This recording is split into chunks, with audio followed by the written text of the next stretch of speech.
So I jump in the back as usual. So Tookie's next to me. Raymond's in the front. T-Bone's driving. All the windows down. Sunday afternoon. Coming back from Inglewood on Manchester. This is the top of crypto. So would you say Raymond was more a fighter? Because people are going to try to say that. I mean, some people say that Raymond was a pistol guy, but I believe Raymond was more a fighter than a pistol guy. First of all, and I'm gonna keep this shit real. Wasn't no pistols in our hands when we started gangbanging. We was head up, walking on the buses, walking to the parties. We didn't have cars. We was kids. And me and my baby daddy was the first person that took all the kids in our apartment, because we had an apartment, they didn't have one. You know, they were still living with their parents.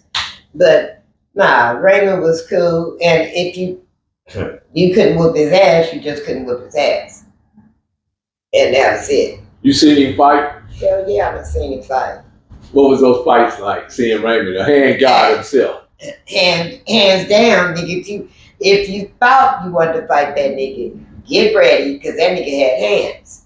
That's just like Crazy Crip. They had hands, them knockout hands. And motherfuckers couldn't appreciate it. They couldn't accept it. Get your ass whooped, go home, wake up, get ready for school tomorrow. What you want to pull a gun out for? That's so y'all first contact initiation against, contact against another opposition or gang or whatever, or anti-crip was the Bishops. What was that? No, before the Bishops. Yeah, it was the Bishops, then the Park Boys. Okay. What was that? Saeed, 702 dad lived in Bishopville. Well, hell, we went and I was in the car with them. They went and fought. They didn't have no motherfucking guns. It was no guns involved. It was always head up.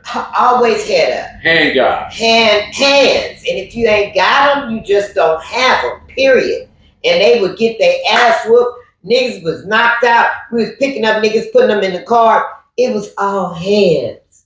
It wasn't the pistols. That's when y'all got scared. Y'all couldn't keep taking them ass whoopings. The pistols got you in trouble. So you got into it with the Bishop girls? Oh yeah, I fought. When they got down, we got down. Oh, we had a hell of a women crew. I ain't calling their names unless they want to tell it. I let them tell their own stories. I'm telling mine. Okay. So who did you get down with? Everybody. All the Bishop girls? Not all of them. Because number one crib. I'm keeping real. I had my ass whooped 3 times in life. And I ain't bragging. My best friend, Des McKean Lynn, me and her had a fight. Her cousin, Pam, me and Pam had a fight. And Bonnie Johnson. And she was from my hood. She was older than me. So you got 3 L's. How many wins you got? Every one of them but them 3 L's. Okay. And I keep it real. I'm this type of bitch. If I can't whoop your ass, I'm coming back for another one. And then if I don't win on the second one, bitch, it's just your shit getting shot up, you getting shot up, whatever the fuck, because I don't fuck with nobody. So don't come fucking with me. Quit listening to the streets. And if you want to know about me, ask me. I had a lot of haters, niggas, don't like my baby daddy. I ain't got nothing to do with that nigga.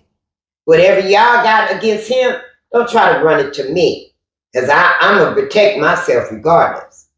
Because it wasn't dedicated that we was going to be together for life anyway. And I was taught from my dad to know how to take care of your motherfucking self. So ain't no shame in my motherfucking game. And I'm not kissing ass to nobody. How sad was it the night that you found out that Raymond had lost his life? Well, my baby daddy called me. He was like, they just killed Raymond. I was like, what? So they all came. I lived on 104th and Main at that time. So we was already having problems with Main Street. So all the Crips came to my house, me and Gerald's house. And we did right on off 104th, between 103rd and 104th and Main, right behind the pool hall. And we had a garage it wasn't attached on our apartment, but in the back, you could drive through the alley to the garage. Everybody was at my house because they used to lift weights in the backyard. PP, Fast Black, all them came to the house. They was all mad. Frog, Johnny Ray. Johnny Ray, Frog. Everybody, I'm talking about the whole hood was at my house. Because they used to lift weights in my garage. Like, me and my baby daddy was like everybody's parent. Because everybody ran away, came to our house. We would go to their parents and let them know your child is at the house.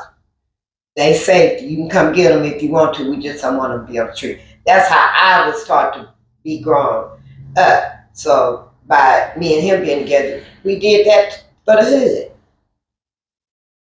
But couldn't nobody fuck with Raymond. And that's why they did what they did like they did. And the cold part about it, the niggas that told Ray Shiner, Ray, oh, don't put that nigga in jail, he old now. I just want to say this to y'all. If it was my daddy, I'd have killed him or put him in jail, regardless. That wasn't y'all daddy. I don't care if the nigga's sick or not. He know what he did. Why you scared? Go to church, nigga. That's what church made for. Scared niggas. Moreno Valley, scared niggas. That's where they all run to. Moreno Valley. Yeah, I think Moreno Valley, they call that the murder now, so they don't change that. Hey, that's all the snitches. And everybody. I don't think the younger guys look at it. Oh no, they all gay. Oh wow. The whole goddamn town is gay. All the old niggas and turned the young niggas out to be gay. Go through there. Stop at a motherfucking hood store. All you gonna see is gay motherfucking niggas walking to the store. So Raymond lost his life in 79. I think Crazy Crip 79. Mac Thomas 78. Mac Thomas went first. Yeah. What was it? But they were so scared of Mac. That nigga, Moto ain't had shit on Mac. Moto was a hustler. Mac was a gangman. Sister did. So when you heard Mac lost his life, what was that? It was sad. Ricky Silence. I forgot about Ricky Silence. Everybody was sick. The whole hood was sick. And Ricky Silence, Crazy Crip, Mac Thomas, all them niggas used to be at the liquor store. Every day, all day. And when he got killed. I think Ricky Silence got killed in 79, 78 too as well. Mm-hmm. With Chocolate. Chocolate used to be in my house every day. Him and after Chocolate got killed, they killed Thomas. I used to go to Chocolate's homeboy. And most of these guys lost their lives. I wouldn't associate it with people that was outside of the ranks. Well, you know what I heard? And I had been gone for a long time. My dad moved us out the city. And I came back to the city one day and they was like, Chita, you know what your name is? I said, what? They say the Black Widow. I said, the black motherfucking widow, that's the bitch you niggas get killed, right? I'm like, what the fuck? And I had to think about it. Thomas Ashley, Crazy Crip. Them was the two niggas that I messed with that got killed at a young age. And they was like, every nigga you fuck with get killed. I'm like, damn, my nigga still living. What the fuck they talking about? How I get this motherfucking name? You know, the Black Widow. Hell, I thought I was the Black Erica Kane. That's what they used to call me, you know. But yeah, it was just wrong place, wrong time. People getting caught up, gangbanging. Thomas Ashley was young. I believe Thomas was maybe 19 when he got killed. What do they call it? He didn't have a gangbanging name. He was, who did I, Ricky Silence, no, Chocolate. got killed at Bob. Chocolate homeboy. They went by their real names. Chocolate was the only one who had a fictitious name. Thomas, he had went to school. He was going to law, and on 118th and San Pedro. This girl was late to school and she asked him, "Can you give me a ride back to my house to get my books?" He said, "Okay." So he took her to her house on 118th and San Pedro, 17th, I'm sorry, in San Pedro. And he let her out the car to run in the house and get her books, right? So she went in there to get her books. She said she went to the door and knocked on the door and heard somebody in the house. She ran back to the car and told Thomas, "Saw somebody in my house." So when Thomas ran up to the door and she put the key in and opened her door, nigga shot him in the face. Yeah. Wow. So now I've been around a lot of murders. I was involved in 3 murders. Let me talk for myself now. I was my first murder was on my homegirl. Her name was Sharon. We both went to Gown Burgers. We was going to Centennial High School. I was low riding at this time. Show you some shit behind a nigga. So I didn't go to stops this night. That's where all the low riders went. I didn't go that night. I stayed at home because I had a whole lot of homework to catch up so I can graduate from Centennial. So I didn't go to stops. They said my dude was up at stops. He had his name was Gregory. He had a Monza. He had a low rider, white Monza lifted front and back. And she was supposed to be in the car with him and all that. All right, so I get a call the next morning. No, that night, later on that night. "Oh, Sharon was with your boyfriend, woo, woo, woo." Okay, I'm mad, motherfucker. I know Monday morning, I'm gonna see this bitch in school. So I go to school early. I always run by myself. Like I said, my daddy said, "Can't nobody tell on me but yourself." So I go to school early. We all meet up in the bathroom. What was the name of that chicken place across the street from Centennial? Goldenberg. So I go to school early. I'm in the bathroom. I'm telling everybody I'm looking for Sharon. Everybody already know. Before I get to school, everybody already know we gonna fight about this nigga. So I go to the bathroom because that's where we all meet at. She ain't there. She didn't come to school that morning. So I'm mad. All right, I lived on 118th and Central at that time with my aunt. And so I just put it all out at the school. Tell Sharon I've been up here, I need that. It wasn't I need that at that time. I need to catch that thing. I need that. Period. Use with my nigga, high signing that stops. Everybody know that's my nigga. It ain't happening. I'm embarrassed. So now I'm gonna whip your ass. So she didn't come to school that day. So I stayed at school till 12 o'clock. I went over to Goldenberg, hung out in Goldenberg till they ran us out of Goldenberg. I lived on 118th in San Pedro. Central. So they ran us out of Goldberg, told us we had to get off the corner. So I went on to the house. And now I'm at the house and I'm thinking to myself, and this is some real shit. I'm thinking to myself, now I done went to this school, told everybody I'm looking for this bitch. I'm a fighter. I know she's gonna bring somebody with her. So she come to my house with one of my friends, banging on my motherfucking door like police. I go to the door. She liked my cousin though, but she really come to see my cousin and myself too. So I opened up the door. She was like, "Yeah, I heard you was looking for me at the school." I said, "I was." I said, "Come on in." Now, this how sick my mind is. I already put a knife up under my pillow. I'm already thinking she gonna bring somebody with her. We going in my bedroom. We gonna sit down and talk, right? I got 20 beds. So I'm all cool and calm, but I still got that knife up under my pillow.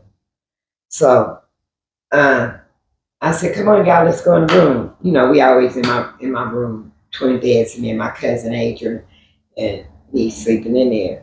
So they came in the room. She tried, she was a real pretty girl, light skin, long hair, thick, had a nice body and all that. She said, "Yeah, Everybody at school telling me you was looking for me. I said, I am.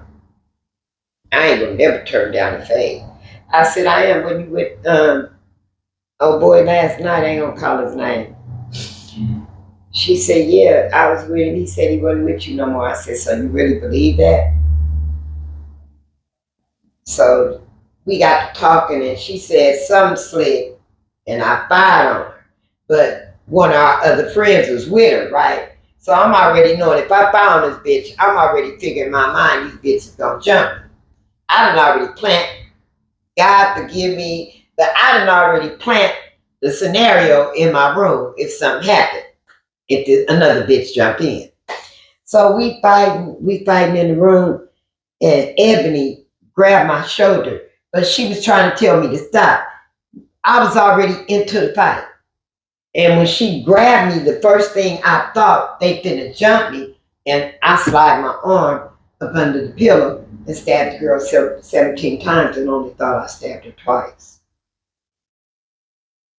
And my cousin that was messing with her, they took her to the hospital, and they came back to the house. I done cleaned up all the blood and shit. I'm scared. I called my dad and told my dad, I done stabbed this girl and shit. He said, how many times you stabbed her? I said, twice. He said, well, that's self-defense. She came to your house. So my mind is thinking self-defense. I ain't going to jail because she came to my house, which was true. I didn't know I stabbed her 17 times. And she was dying. Thank God she didn't die because I'd have been in jail for murder. But just saying how you can have a fight with somebody and flip your mind flip, I never knew I stabbed her 17 motherfucking times. And she survived. And she survived. She was in the hospital for 2 months. But she's the only reason why I didn't do no time because I was at home. And she came to my house. And I should know better not to go knocking on a bitch door.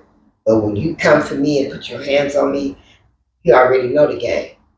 And if you know me, you know I'm coming to your house. I had to learn that a couple of years ago. Don't knock on nobody's front door because I was doing that shit. I was serious about me because I don't bother nobody. You know what I mean? I'm nice. I got a giving heart. I'm always feeding their kids. I didn't allow a fucking noodle in my motherfucking house when crack cocaine came out. Because I was a big time dope dealer. And all my friends and their kids was on motherfucking noodles. I wasn't having a noodle in my house. I don't buy noodles now. Because everybody was on 10 cents noodle. How much is they now? Probably $1. Okay. Shit. Yeah.